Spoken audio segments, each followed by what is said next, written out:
2023. I have my co-pilot here with me, Dr. Ifeanyi Okowa, keeping track on all navigation systems. Our destination is a united Nigeria. Right now, we're cruising at 2022 feet above sea level. Before we arrive at our destination, let me give you a brief update on what to expect at our destination. Number 1, the temperature is going to be hot on security issues. 2, the people are going to be better educated, and the educational system and healthcare will be accessible to every citizen. 3, the economy is going to be thriving and booming. And of course, there'll be true federalism. This and many more to be expected for a united and prosperous Nigeria. So sit back and relax, and before you know it, if we all join hands together, we shall arrive at the new united Nigeria we all dream of soon enough. My name is Atiku Abubakar. As one, we can get it done. Welcome to another exciting edition of Headline Roundup, and this morning we're having IJ with me. Good morning. Welcome to Headline Roundup. And we're having a guest today, and we'll be unveiling him as the cause of the show, Transcends. Well, we've been noticing lots of roadblocks, and meanwhile, we're having a minister who is telling us that we are all safe. I mean, yesterday we heard that everything is safe. There were no threats, despite all the checkpoints that we've been seeing. And we also now have the Minister of Information saying that they've decimated terrorist attacks across the country. The FG has also backed that up. I mean, it's begging the question, which war exactly is being won? Because we've seen different attacks on different, at different points and locations across Nigeria. Even though the military is doing their best, I think they've done really well. We must commend their efforts. They're doing really well. But we're still far from winning the war, if we're going to be honest with ourselves. Really. Well, you could say that Nigerians have a different view about that, because different sectors are seeing this administration as one of deception rather than even putting the real talk into the issue. Because you cannot be telling them that they are safe. You have military checkpoints everywhere. You now have military guards being attacked by the same Boko Haram. Even it's not just the military guard. You have the presidential elite guard being attacked by the so-called in Abuja, FCT capital. I wonder what exactly is going on. Yeah. Anyway, we'll look at these stories and more as the show unfolds. Let's look at the headlines making rounds this morning.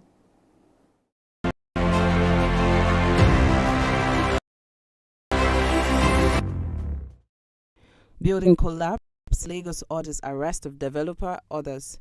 State government has ordered the arrest of the developer and building professional working on the 7th-floor structure that collapsed at Oba Abiodun on Niru Road, Iru Victoria Island area of the state on Sunday. Lawmaker proposes bill to stop ticket. The lawmaker representing Kogi West Senatorial District, Smart Adeyemi, proposed a bill to prevent same-faith tickets of either Muslim or Christian for president and vice president seats by any political party after the 2023 general election. Missing Ondo Tescom director found beheaded. Police. Mr. Benga Ologo, a director with the Ondo Station Service Commission, was declared missing on Thursday. He was found beheaded on Sunday as confirmed by the Ondo Police Command. You are a paper candidate. APC is dead, P replies Tinubu. The PDP Publicity Secretary Debo Ologunagba stated this in a statement on Sunday, saying that Asewaju is intimidated by Atiku and PDP achievements.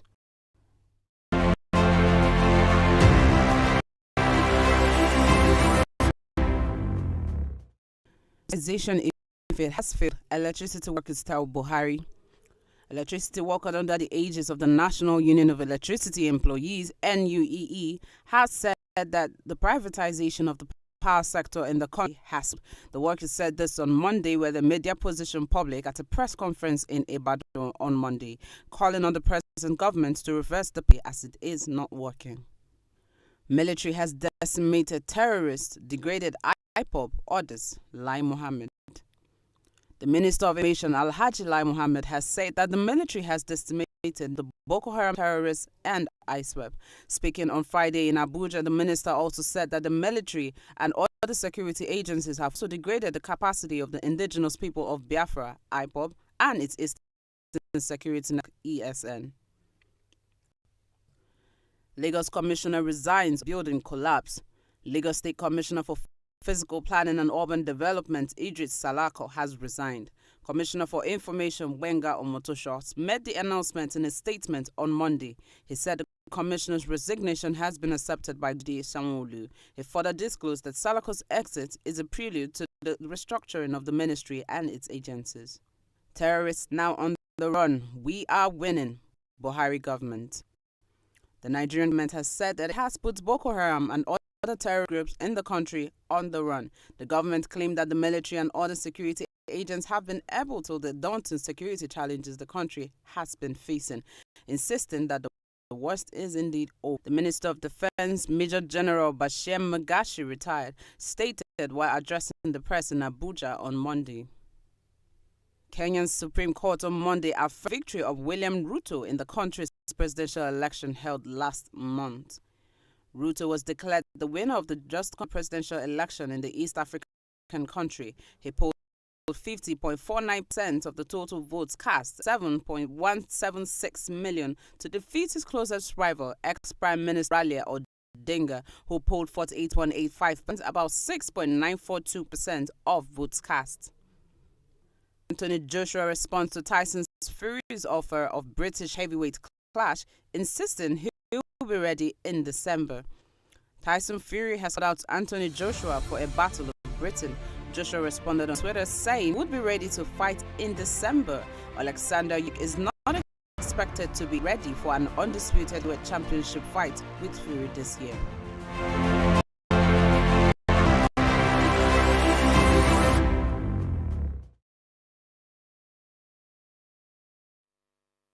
Welcome if you're just joining us. This is Headline Roundup, where we review all of the trending headlines across Nigeria and the globe. My name is Ijoma Udumudu. I'm Ikoku Chidozie Kemba. Well, on the show this morning, we have a seasoned lawyer, a public policy analyst who has actually sold his trade along the shores of Nigeria and outside and within. Well, welcome on the show, Barrister Tochukwu Madu. Thanks for having me. Yeah, we are having a very, very dicey one about the power issue in Nigeria. And one would wonder, with the amount that's spent in the power sector, we shouldn't be witnessing incessant power outages. But what we have is still the same story. 16 years back, 18 years back, 30 years back, still the same story. What do you have to say about this? Well, what I have to say about it is it's just the insincerity in as regards the leaders, the government officials, because everyone knows that the issue of the power sector is something that can be solved or resolved if the government really wants to do that. So we keep going back and forth on the issue of privatization, or if the power sector should go back to the government.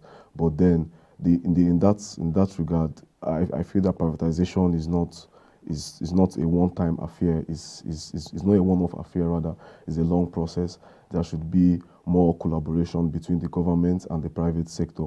There are a lot of challenges that this private sector may be undergoing, most of which has to do with the inadequate facilities. We keep hearing that the national grid collapsed. For the next month, we had national grid. This year, it has collapsed almost. How many times has it collapsed? More than 5 times this year. So it has to do with the inadequate facilities there, and as well some other challenges also, vandalization. And most of these challenges, the private sector cannot handle them solely. So the government shouldn't look at the issue of privatization as a one-off solution to the problem, because there should be a lot of social reforms going on, a lot of collaboration between the government and the private sector to boost the power sector. So I feel leaving it totally in the private sector is normally should boost the whole process and should also boost infrastructure, but it's not. And that's as a result of the fact that the government have totally neglected that sector. So when the government is in proper collaboration with the private sector, then things will be done properly in the power. Now let's look at some problems or some challenges that these private sectors are facing, like as you've highlighted. Now, some of the companies or this is a partial privatization anyway. So the government still has a level of hold on this sector. Now, some of these companies had to borrow money from banks in order to pay the initial purchase of, into this sector. They had to borrow money, and it is on record that these companies were not able to repay these loans borrowed, and so they could not even afford to take more loans to provide the infrastructure, set infrastructure that they need to generate more light. Where do you think this failure came about? Because they couldn't raise enough money to repay the loans. Yeah, it's as a result of the decline in the infrastructure that I talked about initially.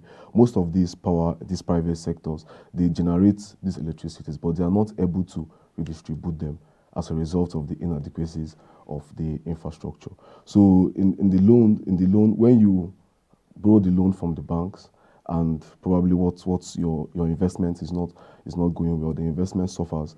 The private sector, they are looking for ways to repay the loan rather than making sure that the particular business works. So where does the government come in? Because they are supposed to be partial stakeholders as well. Yeah, the government is supposed to have, there should be loan guarantees, there should be loan packages for these private sectors. When the government collaborates with them properly as regards maybe the financing, the loan services, and giving them more opportunities to, a longer period of time to repay the loans, I feel it will go a long way. Yeah. Looking at you talked about process, and now we're looking at the process of the release of funds from the World Bank. In 1999, the Abdulsalam Abubakar administration actually proclaimed the current BP, the public-private sector dichotomy that we have right now. The Goodluck Jonathan administration actually precipitated the process and allowed it to flow. Now we're coming into the Buhari administration. We have a kind of luxury and lackadaisical attitude towards how they actually approach this. We have seen this in other sectors, but by looking at the power sector now, what exactly has the government instituted to actually negate this issue of them being able to pay, not being able to pay the benefits of the workers? Because the workers are actually, there's a looming strike coming already. Yes. So now we are talking about benefits not being paid, and the process has been put in place. But now we have the government who actually has put a halt to the process and actually focus on, not even focusing on regulatory, not even on enforcement, but just sitting back and watching the process. Yeah, I feel it has to do with the attitude the government has.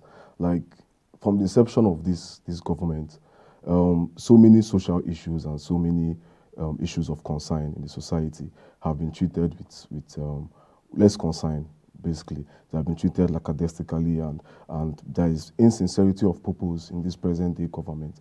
They tend not to take anything seriously. So I think this has to do with one or two selfish interests from the people in the echelon of power that have the privilege to effect changes. I feel it has to do with one or two interests of them that is causing the whole issue, because it doesn't make any sense where processes and policies that have begun from past administrations, and we all know that government is a continuous process, where this political dispensation stops, the next one should be able to continue from there, or at least reform or fine-tune most of them. But in Nigeria today, and most especially notorious with the APC government, they tend not to continue processes and policies, good ones that have already begun by the past government. So I think it has to do with selfish interests of the government in power. Okay, let's quickly move on to insecurity. Now, the Minister of Information, AtikuLive Mohammed, has issued a statement that said that insecurity is being tackled and that the government is winning the war against insecurity, that they've decimated IPOB, ESN, Boko Haram, ISWAP. What's your take on that? Honestly, I think it's laughable. It's very laughable, because if there is any government official that is reputed for distortion of facts and misrepresentation of events, it has to do with Lai Mohammed. and most especially this present-day government. They anchor most of their modus operandi on lies and public deception. So we feel it. We are Nigerians. We know deep down in our hearts that this issue of insecurity has not even been addressed. Talk more of winning the war. We have from 2015 till now, the government have invested about 11.2 trillion naira in security, and yet we still rank number 2 in the most attacked country in the world.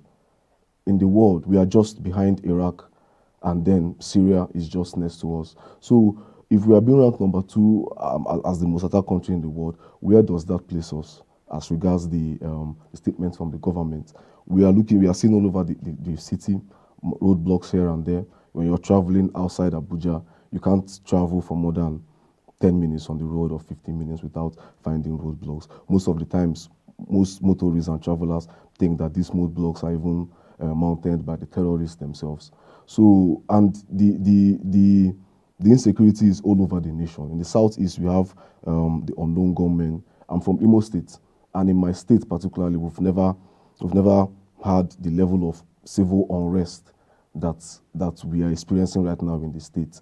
So, in a whole zone, you may not find any police station in a whole zone, and that leaves these kidnappers and unknown gunmen the opportunity to operate freely.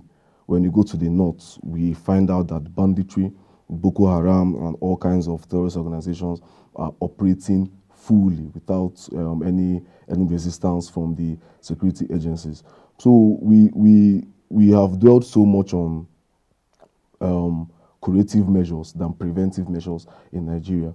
The issue of lives and properties of the citizens, securing it is the number 1 function and responsibility constitutionally by the government. And when the governments have failed to do that, every other thing, there is no other achievement of them that will hold water as far as there is insecurity. So I don't think that statement is true at all. There is the fear. We are living in fear every day of our lives. We are living in fear. We can't. The southeast, for instance, there is this sit at home on Mondays, and that has totally crippled economic activities.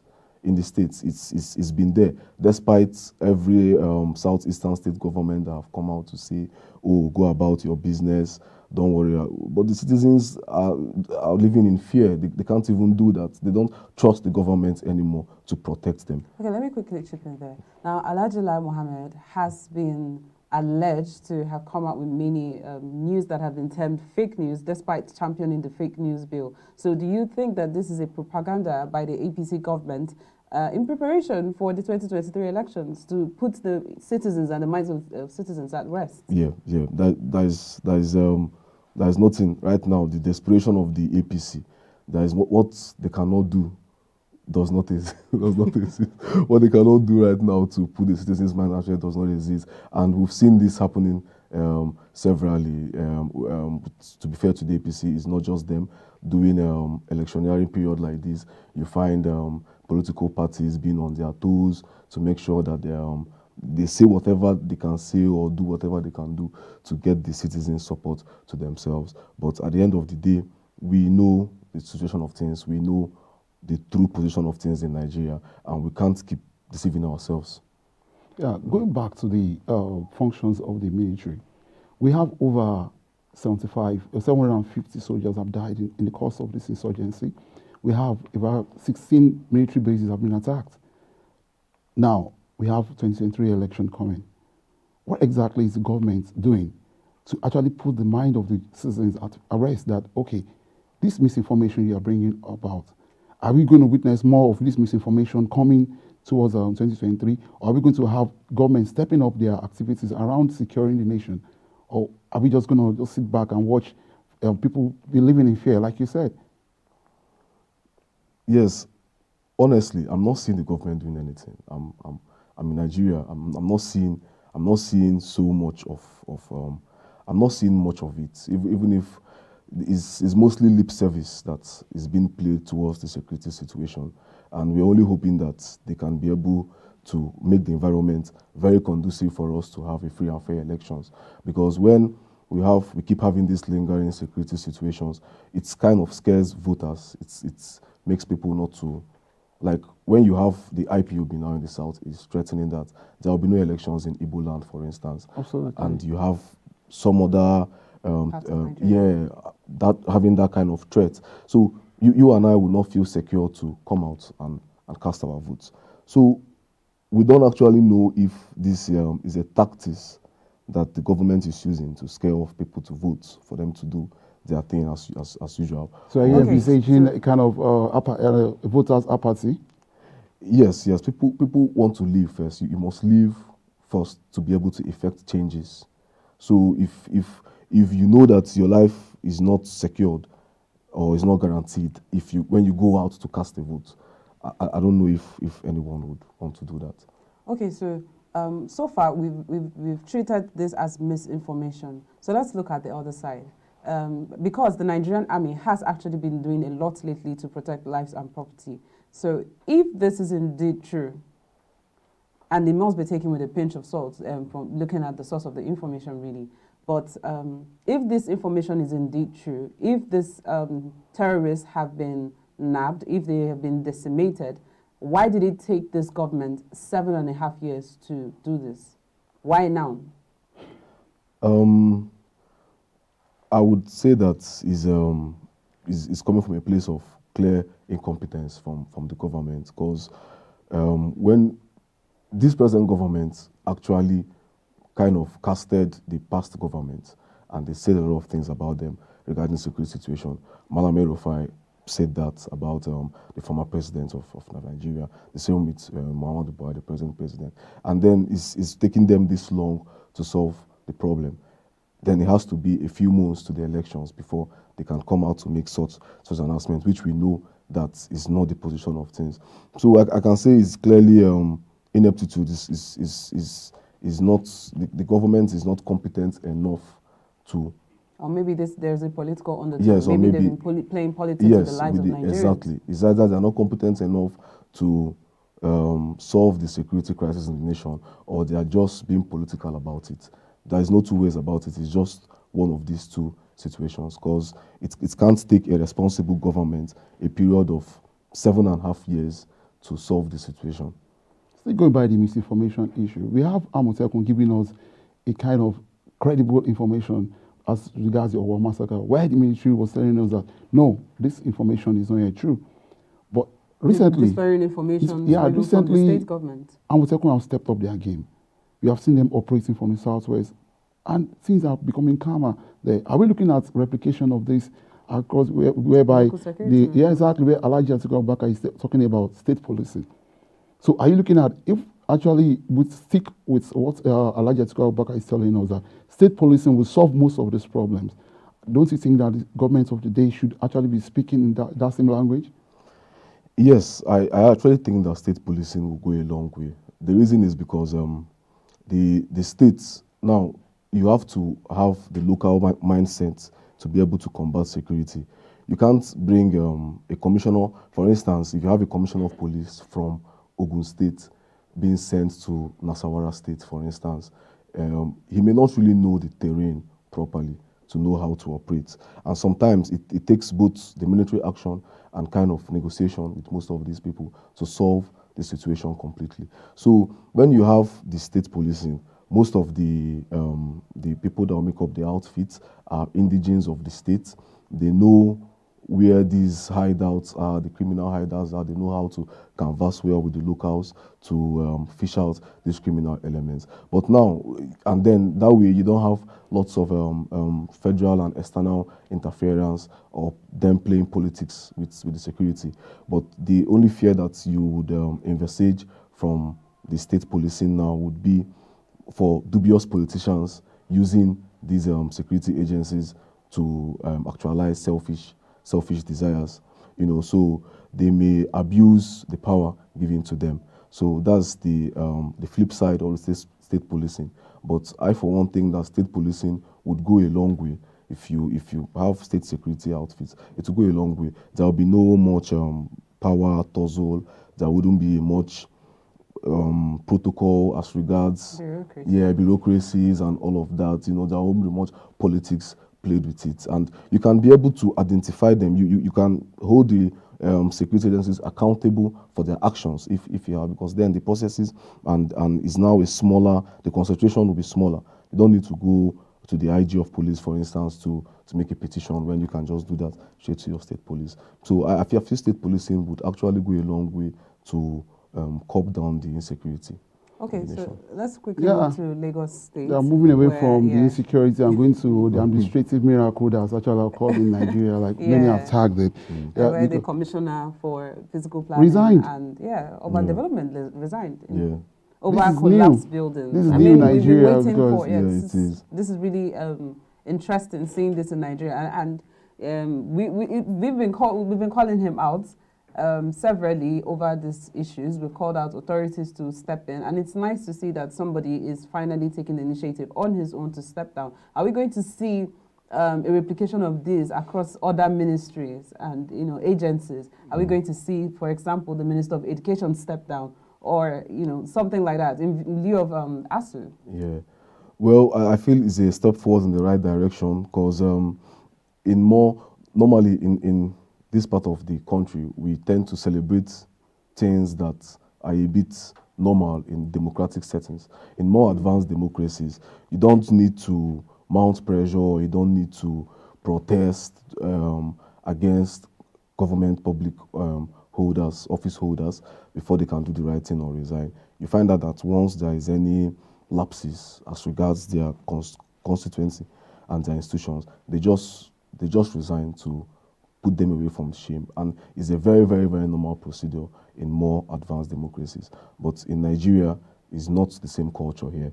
So, but then when it happens this way, we must still celebrate it regardless, although one can say it's long overdue. And it's long overdue, really. Most of these, for instance, the Minister of Education right now shouldn't be there. The Minister of Transportation now, Rotimi Amechi, in advanced democracies, he shouldn't be there. Talk more of declaring for presidency and running around the stadium to show that he's fit to be the president, just barely 2 weeks after the adoption of So most of these public office holders should not be there in a normal democratic settings. But it's only in Nigeria that most of this happen. So the resignation is well received, and I mean it doesn't lighten the effects of the issue, because the commissioner, in his statement that I read on the news, said that they had locked up the premises about 3 times, and they had written to the development plan wasn't in line with the approved plan for the building. But yet they went on with it. One man, one developer is bigger than a whole state government. That you would go there more than once to lock it up, and the developer would open it. Does it mean that there is have money exchange hands somewhere, that he would keep defiling the orders and directive of the Lagos state government? So what sanctions are placed on these developers that insist on going against the government directions? Yes, exactly. I feel sanctions is not just about resignation. It's about treating the root cause of it. Because if you have another commissioner of planning that comes on board, and after 6 months, 1 or 2 buildings collapses and resigns, if that keeps going on, that's not what we want. We want the issue to be fixed from the roots, and that is having the building plans in line with the approved plan from the state government, making sure that every material use is standard, making sure that there are no sharp practices there, and just doing things right generally. But do you think this culture of incompetence has been condoned in Nigeria by the government officials? It has. Both the APC and the PDP governments are like it has been condoned in the Ministry of Aviation. It has been condoned in the Ministry of in so many other ministries, both in the federal level and the state level. It has really been condoned. The incompetence and ineptitude of these government leaders, especially in this present day political dispensation, is just too much. It's overwhelming. Yeah, looking at India, actually demolished a 40-story building just a couple of weeks ago due to how it was being constructed, and it didn't meet the standard of the state. Now, coming back to Nigeria, we have a series of buildings collapsing in Lagos alone, and lots of people. We have the high-rise building where 44 people were killed, and now it calls for to ask, what exactly is the enforcement procedure? What exactly is the plan of the government of the day to actually tackle this incessant collapse? Because you look at it, Korean has said they actually issues certificates to certified engineers. Then it leaves to ask, what exactly are these people certifying? Are they certifying quacks? Yes, that can be the situation, and also I feel it's more about the bureaucrats in the ministries, in these ministries, because when you have policies that have not been implemented properly, it just has to do with either the mood of implementation or the mood of the evaluation of such policies. So aside probably having quack engineers and architects around, I also feel that most of these buildings, there is a bit of selfish collaboration between the developers and the state agencies. One of the bureaucrats are meant to make sure that most of the plans is in line with the approved dimensions. So I feel there is a bit of corruption in the system that allows them to go ahead with these buildings regardless of what the law actually says. Sorry to cut you short. Talking about actually the building itself that collapsed. Remember in February 2021, there was actually a restriction on that same building, clearly written, boldly written. So that's why I talked about enforcement. What exactly is the government doing about enforcement? So if there's a restriction on the building and the developers went on to keep developing the building, it just shows the lack of the political will, the lack of willpower from the government to actually enforce. It still goes down to what I'm talking about, the bureaucrats, the street bureaucrats in these ministries that are meant to make sure that they monitor these buildings 24/7, they monitor these constructions to make sure that it's all in line with the standard dimensions. So if the government maybe do their part by sealing up the building last year, and we find out that they went on to build, there must have been a collaboration somewhere. There must have been a backyard settlement or whatever somewhere, or the government clearly lacks the will power to see to the fact that most of these things are done properly. Well, tying it back to what you said about India, rather than sealing up these buildings that cannot stand, shouldn't we take a cue from India and demolish these buildings if they can't stand? Yes, that would to serve as a deterrent. Yes, a deterrent to subsequent developers that may want to go against the government's directives. It may serve as a deterrent. One may say you should not be too extreme, because when you develop a property up to that level, money has gone down. A lot of other investors, But why did they want before setting up this building? Because you don't just site a building or start without a building plan and getting approval. Yes. So demolishing them will definitely serve as a deterrent to subsequent developers. But everything should just be done within the ambit of the law. There are some demolitions that are illegal.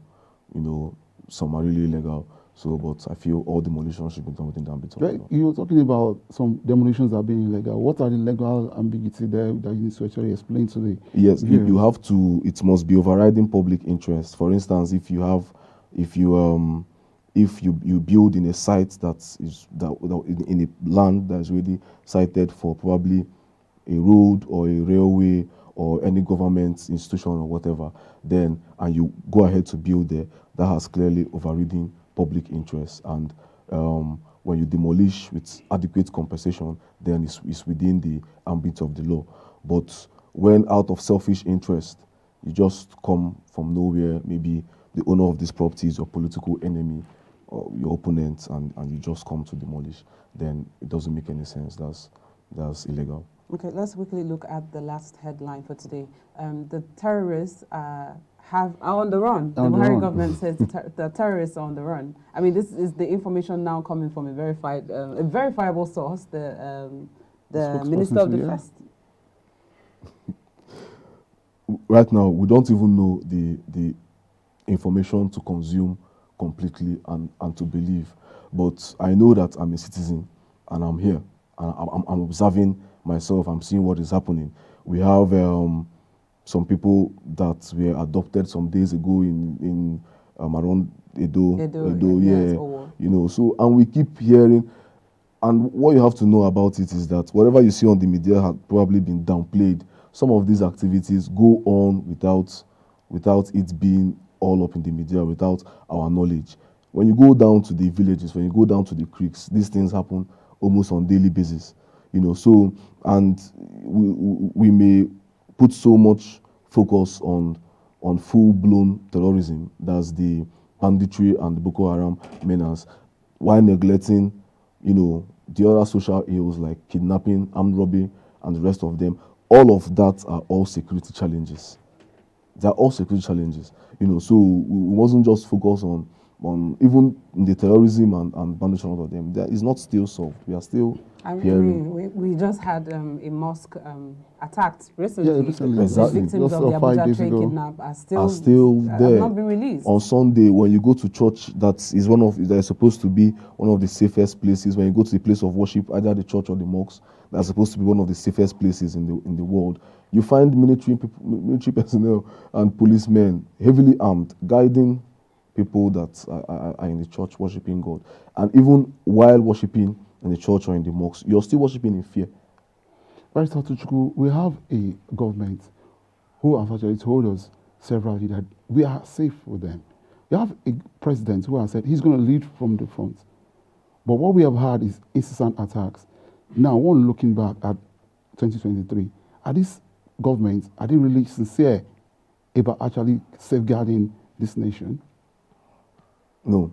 What does this government have to offer us moving forward? And why should any rightly thinking Nigerian vote for this party in 2023? I don't think any right-thinking Nigerian should even vote for APC because they haven't offered anything in the past 7 years. Nothing tangible, really nothing tangible to hold on to. We are all seeing the situation. Nothing tangible, nothing to even look forward to, especially with their presidential flag bearer. So there's nothing to even look forward to or to expect. We don't expect anything shorter than what we already have.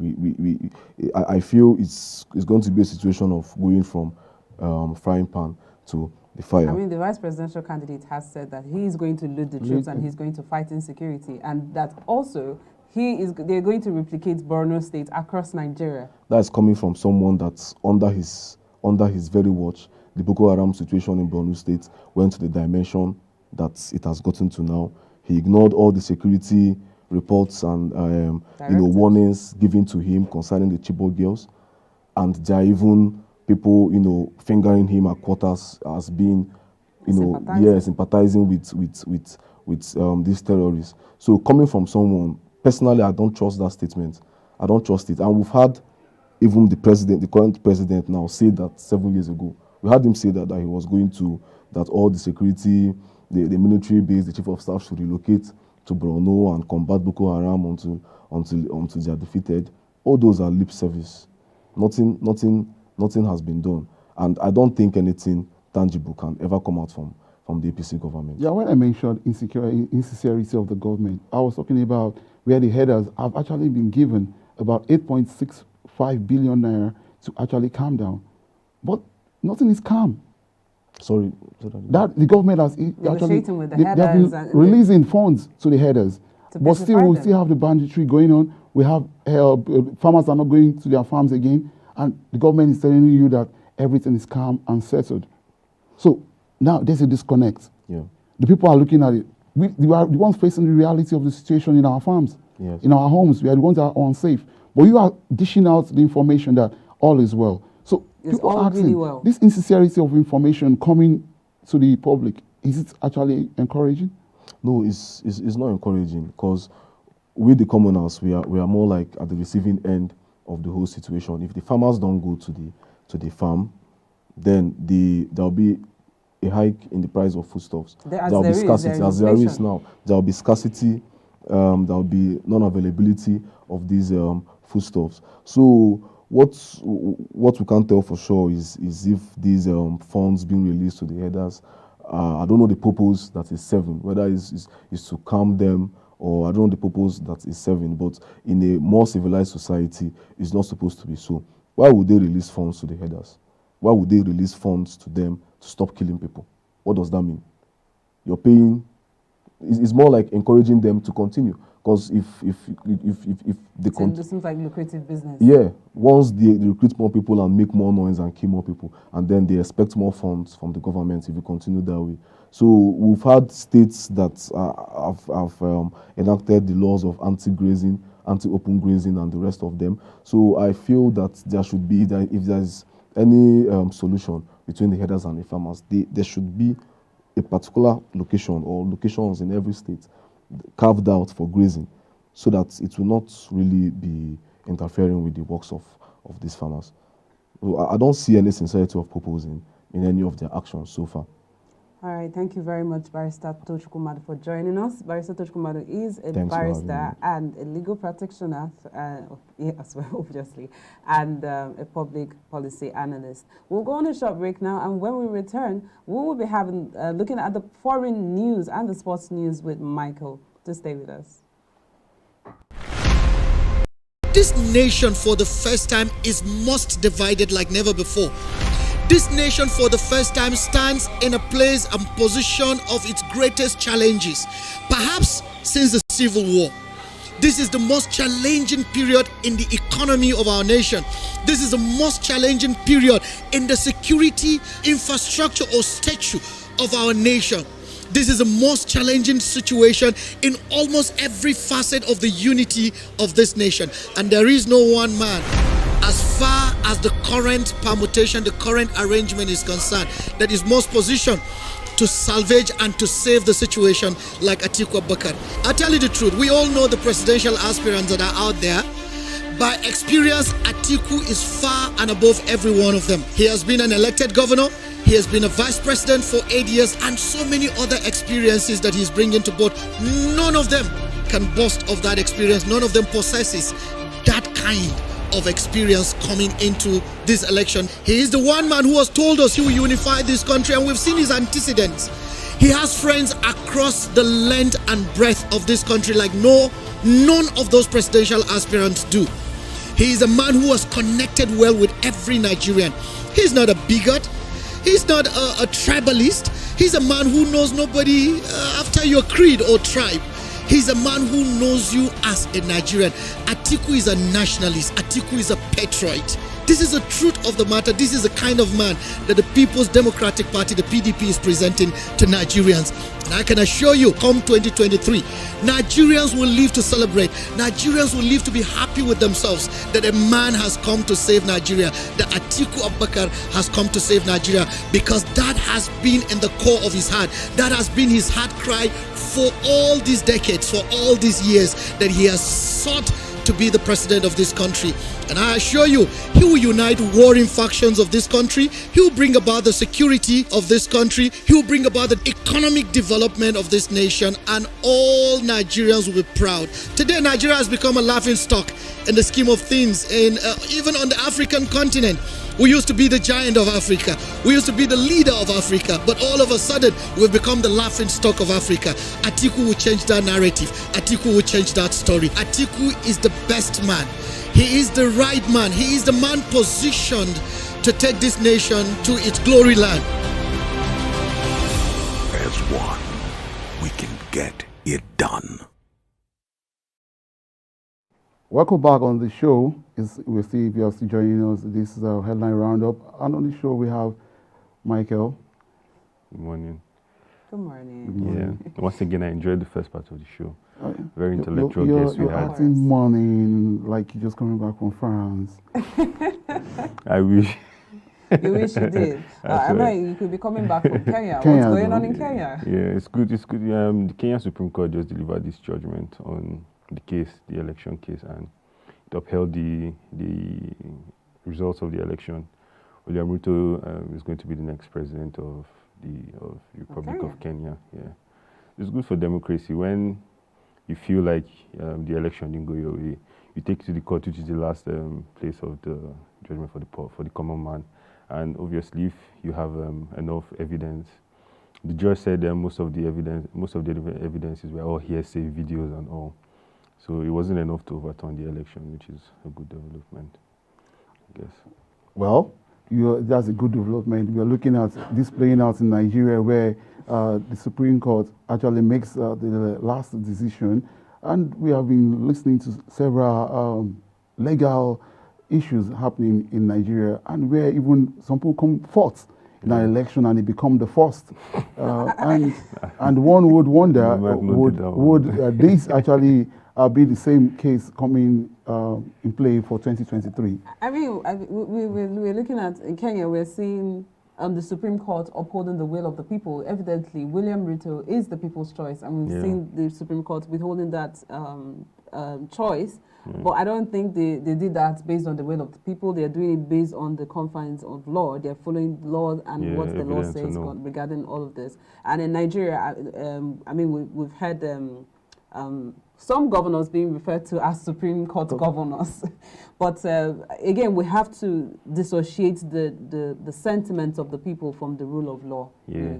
I mean, the same thing happened in Osun now, like when the court, the Supreme Court also affirmed the will of the people. So when our own election comes as well, we hope that the court hopefully doesn't get there. Right. Exactly. One would just hope that our judicial system is more strengthened, and constitutionally they are allowed to play their role, because you cannot just keep putting your fingers in their mouth, because we have a president who actually has arrested lots of Supreme Court justices, busted into their houses using the security operatives. So if we are looking at what's happening in Kenya, and everything is calm after the Supreme Court judgment, then we should be able to see such thing happening in our judiciary system also, whereby they are allowed to play their parts and the executive does not interfere.